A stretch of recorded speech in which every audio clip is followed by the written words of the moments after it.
Merci. Donc, on nous a demandé de parler de parcours ambulatoire pour les radioembolisations de CHC. Et donc, comme modèle pour vous parler de parcours ambulatoire, on va vous parler d'un essai qu'on vient juste d'ouvrir, l'essai choc. Alors, l'équipe, elle est très large, hein, c'est l'équipe de l'essai choc, et puis avec aussi tous les conseillers qui m'ont permis de participer à ça, je pense notamment à Mohamed et Madame Bilgrin, qui ont permis de construire cet essai choc qui a été financé par les PHRC et plus précisément le PREPS.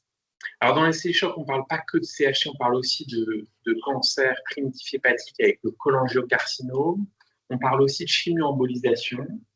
Et pourquoi est-ce qu'on s'est intéressé à ça? Parce que dans ces traitements intra-artériels des cancers primitifs hépatiques, on parle beaucoup de patients qui ont une maladie avancée et donc qui sont dans des stades avec une espérance de vie qui est en tout cas en années, voire parfois en mois, et où la qualité de vie et la satisfaction sont très importantes. Pour autant, on parle de prises en charge qui sont assez conventionnelles et qui découlent de notre modèle, qui sont dans une hospitalisation conventionnelle, avec des nuits à l'hôpital, une ou plusieurs nuitées à l'hôpital. Ça, c'est quelque chose qu'on sait faire. À l'hôpital public, on sait bien faire de l'hospitalisation conventionnelle. Et finalement, petit à petit, nos pratiques évoluant sur des aspects techniques, sur des aspects d'indication, sur des aspects d'arsenal thérapeutique, eh bien, on peut arriver à progressivement individualiser des patients qui pourraient bénéficier d'un parcours un peu différent en ne passant qu'une journée à l'hôpital et en rentrant le soir, avec des workflows, des flux qui seraient optimisés et une approche qui serait vraiment centrée sur les patients. Ces évolutions, elles vont aussi dans le sens de nos disciplines, et notamment de la radiologie interventionnelle, qui se positionne comme traitement souvent mini-invasif avec de l'ambulatoire, et où notre discipline, c'est vrai, doit passer d'un shift d'une offre de prestation à une offre de soins, où vraiment on construit des parcours coordonnés, et on voit à l'instar de d'autres interventions de radiologie interventionnelle qu'on pourrait glisser pour ces traitements intra-artériels, notamment la radioembolisation du CHC, vers des parcours ambulatoires. Alors, ce parcours ambulatoire, il est permis notamment par une innovation, ou plutôt en tout cas un abord artériel qui a progressivement évolué vers un abord artériel vraiment mini-invasif, qui est un abord artériel radial, qui permet une absence de décubitus et une sécurité, notamment quant aux complications hémorragiques, qui a clairement été établie, notamment par les cardiologues. Et donc, on s'est intéressé pour savoir si cet abord radial qui était associé à une meilleure satisfaction des patients quant à leurs soins était implémenté sur le territoire, donc sur les centres en France. On a fait une enquête auprès de 44 centres en France pour savoir si dans ces interventions, la radioembolisation, eh bien, nos collègues utilisaient cet abord radial. Alors, cette enquête, elle a été faite il y a 2 ans et on voyait que c'était intéressant. Il y avait un peu plus d'un tiers des gens qui utilisaient cet abord radial, qui est donc une des conditions pour le parcours ambulatoire. En revanche, quand on leur demandait est-ce qu'ils souhaitaient, est-ce qu'ils se projetaient dans une évolution de ces pratiques, eh bien, 100% des cas, ils disaient oui, on va faire évoluer nos pratiques. Très bien. Maintenant, on m'a posé la question de est-ce que vous réalisez ces interventions en ambulatoire? Pas toutes, au moins quelques-unes pour certains patients. Alors là, on a eu 6 centres qui nous ont répondu que oui, dans certains cas de figure, ils faisaient de l'ambulatoire pour chimio-embolisation ou radioembolisation. Précisément, 4 centres faisaient de la radioembolisation en ambulatoire et pas pour toutes les phases. Et puis, on leur a demandé, mais finalement, dans 2 centres, est-ce que vous souhaitez, alors je vais synthétiser, est-ce que vous pensez possible d'implémenter un parcours, de développer un parcours ambulatoire pour ces interventions? Et vous voyez que là, le camembert, en fait, se répartit en trois portions. Il y a des gens qui disent finalement oui, on va le faire, d'autres non, on ne le fera pas, d'autres peut-être, mais c'est très compliqué finalement de développer un parcours. Okay. Alors ça a été un travail qui nous a permis évidemment d'identifier des centres, mais qui nous a permis d'avancer finalement dans la démarche de développer un parcours ambulatoire pour ces traitements parallèles, les cancers primitifs et hépatiques. Alors pourquoi pour le patient, ça pourrait être un parcours qui serait associé à une meilleure satisfaction et qui irait dans ce sens d'un gain de qualité de vie sur des mois de vie qui sont, entre guillemets, comptés. C'est des patients qui ont des cancers évolués. On l'a vu notamment dans les recommandations de la FEF avec des envahissements portes. D'un point de vue du patient et des soignants, ça pourrait permettre de traiter plus de patients. Et traiter plus de patients, ça pourrait être diminuer le temps jusqu'au traitement. Ça, c'est vraiment très intéressant. D'un point de vue des soignants, ça pourrait être aussi diminuer le workflow, diminuer la charge organisationnelle. Et puis, c'est une tendance d'aller vers des procédures de moins en moins invasives, c'est une tendance d'aller vers l'ambulatoire. Est-ce que ce serait une diminution des coûts? Ça, ce sont les rationnels qui nous ont permis d'établir l'essai randomisé choc, qui est un essai randomisé avec un design hybride, c'est-à-dire qu'il est un essai qui s'intéresse à l'évaluation du parcours ambulatoire, mais aussi à l'évaluation de son implémentation réelle. Autrement dit, est-ce que les patients sont plus satisfaits quant à leurs soins d'avoir été traités dans un parcours ambulatoire qu'en ayant été hospitalisés? Et puis, dans le même temps, on va s'intéresser aux conditions d'implémentation réelle et à l'impact que ça a de mettre en place un parcours ambulatoire.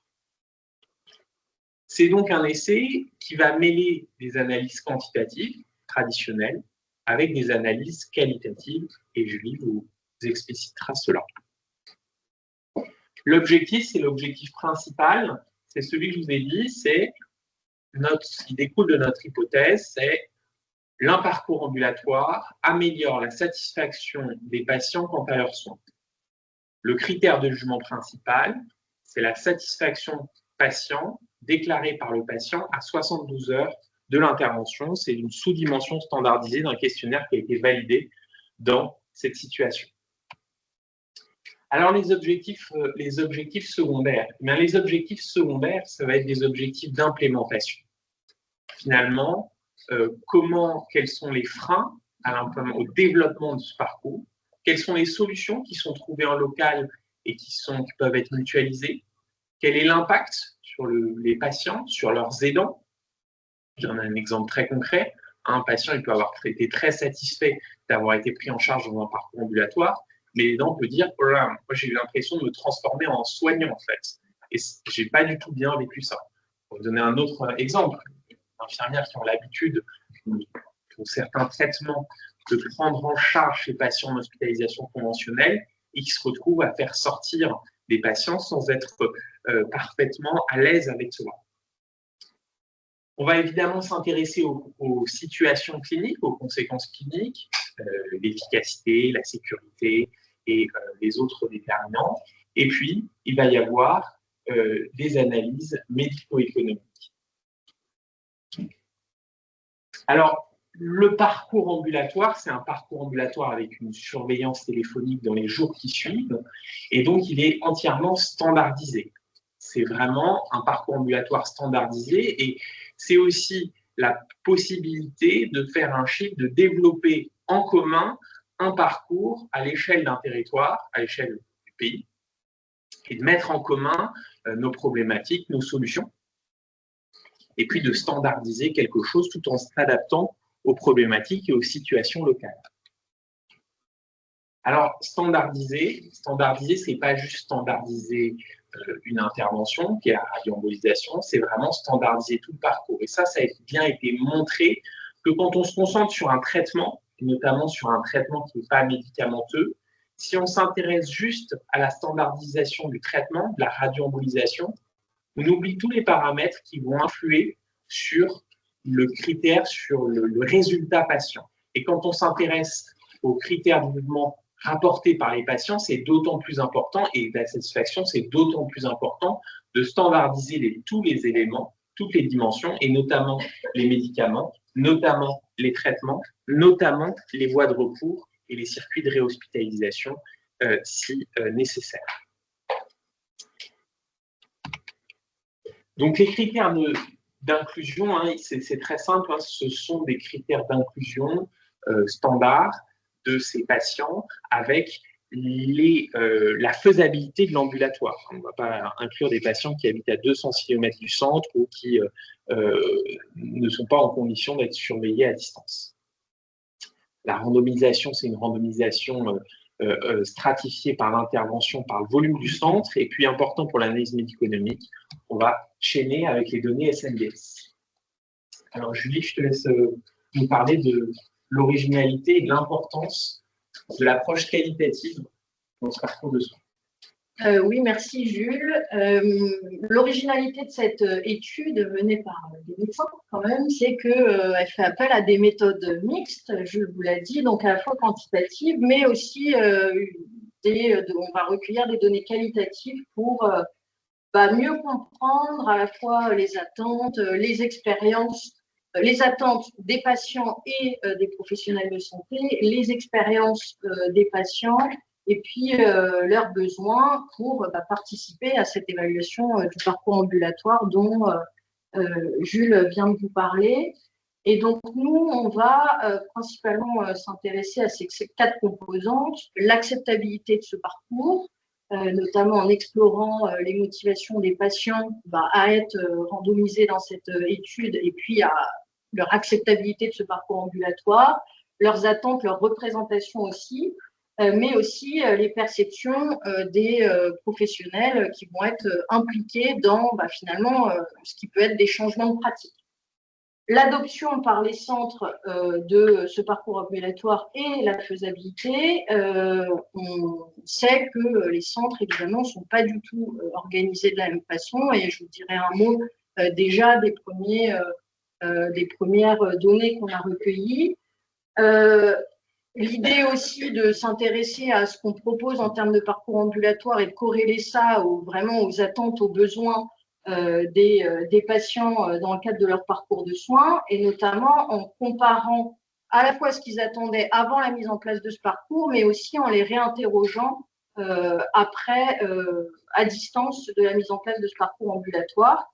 Et puis donc, après tout ça, une fois qu'on a mis en place ce parcours ambulatoire, l'idée c'est que si ça fonctionne, si l'étude est positive, les centres ont fait des efforts pour mettre en place ce parcours ambulatoire. Comment on fait pour qu'ils maintiennent ce parcours ambulatoire à terme hors cadre de l'essai clinique? Et donc, on va recueillir des données auprès à la fois des patients. On va réaliser, pour ceux qui sont d'accord, 2 entretiens avec eux, donc avant le traitement et la mise en place du parcours ambulatoire, et après, donc 10 jours après le traitement. On va essayer bien sûr de réaliser ces entretiens avec des patients au profil varié en termes d'âge, de traitement réalisé, de même distance géographique par rapport au centre, par exemple. On va réaliser des focus group avec les professionnels, donc en plusieurs temps. On va essayer à chaque fois d'avoir des représentants du centre qui ont une idée globale du parcours et de les interroger sur leur motivation à mettre en place ce parcours ambulatoire, mais aussi les freins, les barrières et leur perception de la mise en place de ce parcours ambulatoire. On va leur demander aussi de consigner toutes les difficultés ou les leviers qui favoriseraient la mise en place de ces parcours ambulatoires tout au long de l'étude. Et puis, en termes d'analyse, on va s'appuyer sur un cadre très connu des sciences de l'implémentation pour mener ces entretiens et les analyser, qui s'appelle le CEFIR pour ceux qui connaissent. Et on va analyser les données en 2 temps. D'abord, examiner les dynamiques de changement, parce que pour certains centres, clairement, il va falloir changer de pratique. Et puis, je vous disais, comment, dans le temps, on imagine mettre en place cette innovation. Comme pour toute étude qualitative, on va traiter ces données par grandes thématiques, donc motivation, frein, facteurs, leviers. Et puis, on va réaliser une triangulation des données entre celles recueillies auprès des patients, des professionnels, et puis les recueils qui seront réalisés tout au long de l'implémentation du parcours par les centres. Donc la partie médico-économique, s'il y a un bénéfice donc, pour le patient en termes de satisfaction, on va s'intéresser finalement à deux échelles, savoir en fait combien a coûté notamment le parcours ambulatoire. Pour ça, on va faire une analyse de tous les coûts hospitaliers, extra-hospitaliers, coût par coût, pour savoir si effectivement il y a un bénéfice à traiter ces patients au point de vue économique. Et puis après, il y aura des modèles à 5 ans en fonction, on fera varier le seuil le pourcentage de centres et de patients qui pris en charge dans le parcours ambulatoire pour effectivement évaluer ces différents coûts. Et donc ça, c'est un autre livrable de cet essai. Donc la timeline, en fait, on est en train d'ouvrir aujourd'hui, en ce moment. Là, on a 2 patients qui ont été screenés. On va avoir une douzaine de centres qui, à mon avis, seront ouverts en février. En tout cas, c'est l'objectif, avec une période d'inclusion de 24 mois pour un peu plus de 200 patients inclus. C'est un challenge, parce que comme vous l'avez dit, pour les radioembolisations, il faut que le patient aille jusqu'à la phase 2. Et on a vu les difficultés de screening, de sélection de ces patients. Alors, l'impact, c'est d'identifier quand même les patients qui bénéficieraient du parcours ambulatoire pour proposer ce parcours aux bons patients.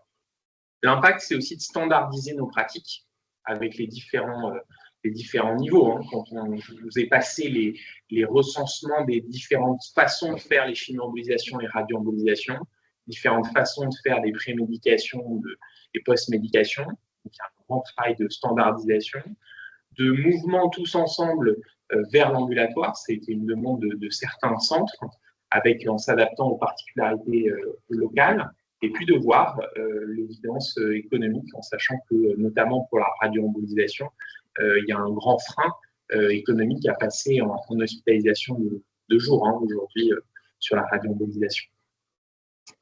Voilà pour cette présentation. Et